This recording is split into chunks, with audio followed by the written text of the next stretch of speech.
Hello everybody, what is up, Prof here, and today we're going to be having a special segment on 1997's GoldenEye 007 for the N64. So today we'll be bringing you 15 facts you may or may have not known about the game. Alright, so number 1, it was originally going to be released on the Super Nintendo. Developed by British game house Rare Ltd, the game was first proposed to be a 2D side-scroller for the Super Nintendo Entertainment System, but GoldenEye 007 director Martin Hollis suggested making it a 3D shooting game for Nintendo's under-development console, codenamed Ultra 64. Instead, developers then considered making it an on-rail shooter similar to Virtual Cop, but ultimately decided to give Bond a free rein to explore each level. Number 2. In Germany, it's illegal to advertise the game or sell it to minors. In the 1980s, the German federal agency, let's see if I can pronounce this correctly, I can't pronounce that, it's all German. Okay, basically, Federal Department of Media Harmful to Young Persons began adding video games to its index of media found to be harmful to young persons. The index itself cannot legally be printed as a list, and its contents are illegal to advertise in Germany. In April 1998, GoldenEye 007 was added to the index because its death scenes and perceived glorification of violence. There are reportedly around 400 games on the list today. Damn, that sucks to be in Germany. Alright, so at number 3, GoldenEye 007's multiplayer mode was last minute addition.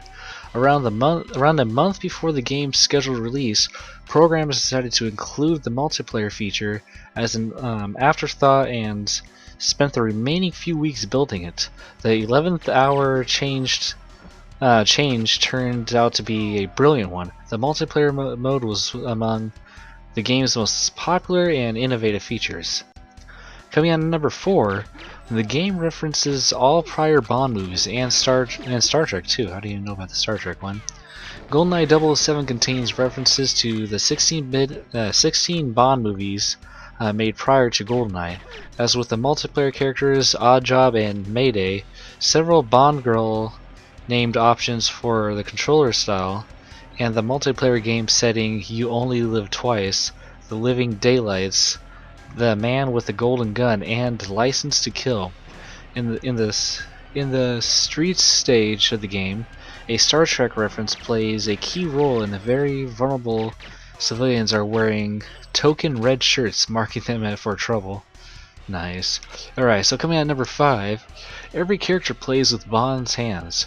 While the single player and multiplayer modes include a range of male and female characters, some of them wearing gloves from GoldenEye and other Bond films, the hands visible from every player's first-person perspective are always James Bond's, regardless of the character choice. It's kind of awkward. Girls with man hands.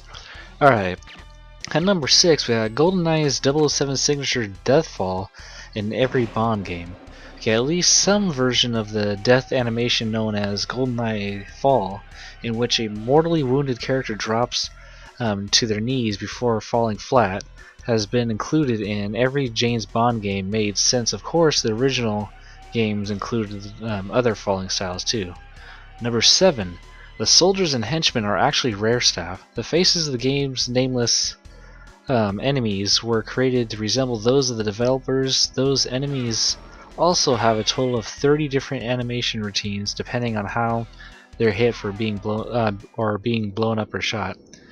Number 8. Developers really used the movie sets. While the game was released 2 years after GoldenEye, the Rare team visited the film sets during the GoldenEye 007's early development period.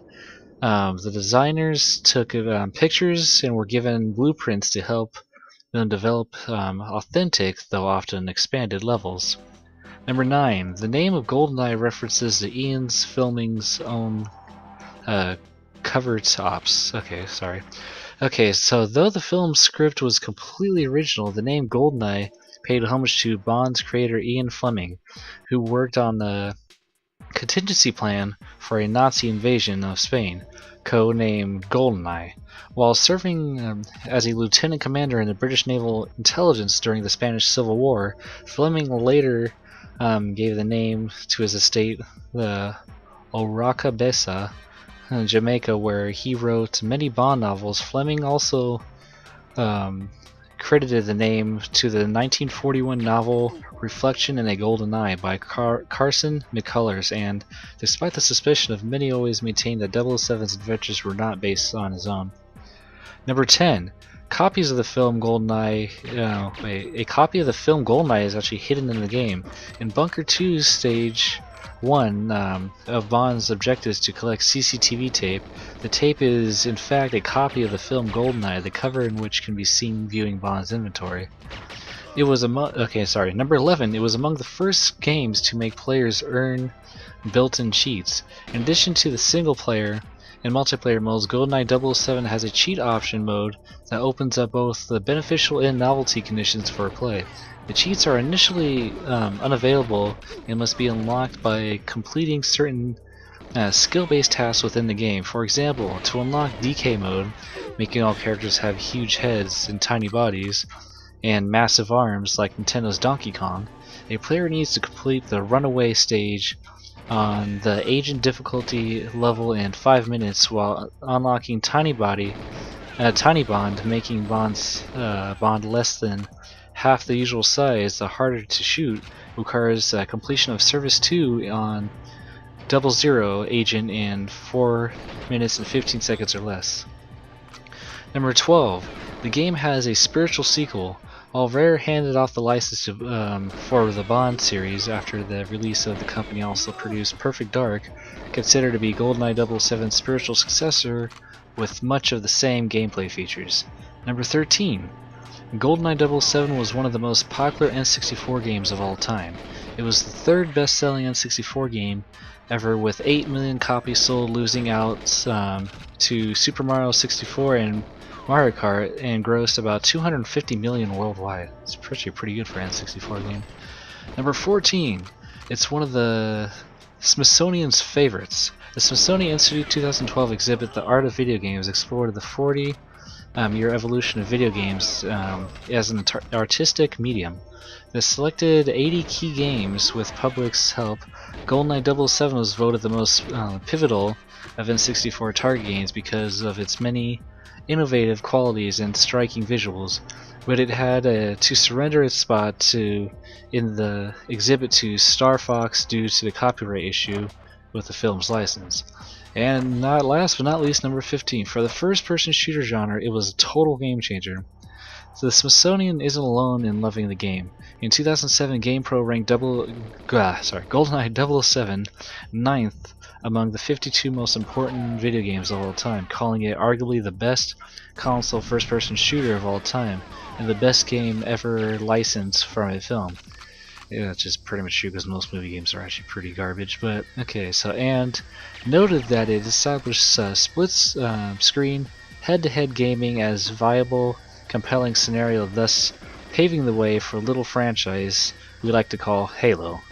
According to Gamasutra, the game also proved that it was possible to create a fun first-person shooter experience on a console in both single-player and deathmatch game modes.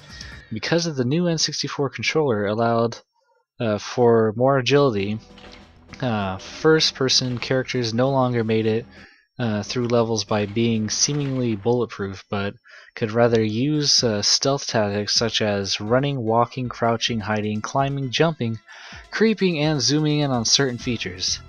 So yeah, that was the top 15 things you may have not known about GoldenEye 007. Hope this was pretty interesting. Let me know what you guys thought of this, or maybe you guys might have other random facts that I may have not even mentioned. But that's about it. So like always, be sure to rate, comment, subscribe because it does help a lot, and I will catch you guys later.